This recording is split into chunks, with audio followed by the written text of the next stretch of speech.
Nasa 216,000 bahay sa bansa ang nasira dahil sa Bagyong Pablo. Sa tala ng National Disaster Risk Reduction and Management Council, pinakamarami nasira sa Compostela Valley.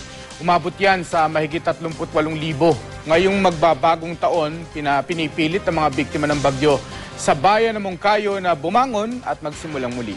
Makibalita tayo kay Tech Ocampo ng GMA Davao.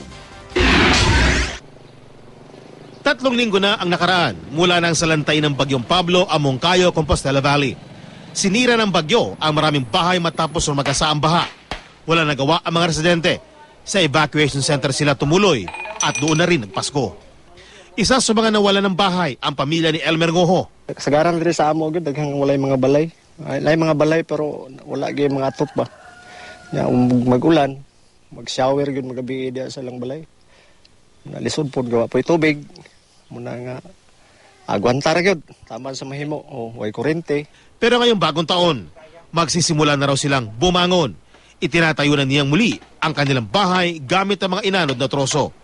Ngayon din si Elmer Suelto, maswerte pa nga siya kung tutusin dahil nabigyan siya ng pamahalaang lokal ng materyales para makapagtayo ng bahay. Hindi ko tukod sa akong balay kay wala purari ram na akong kano, tukod ako pero nilo basa.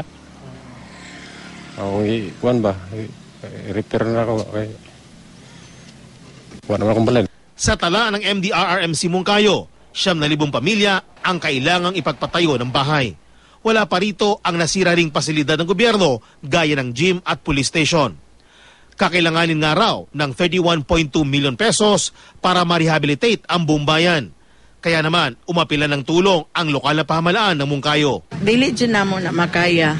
Yun, kay tungod sa kadako sa mga amount, labi na sa agriculture, kay 100% man yun ang damage na mo sa agriculture. Ang livelihood sa mong katauhan, dako yun kayo, gipiktos. Sa ngayon, umaasa ang mga taga Moncayo na ngayong bagong taon, makakaahon na sila mula sa trahedyang nagpabagsak sa kanila.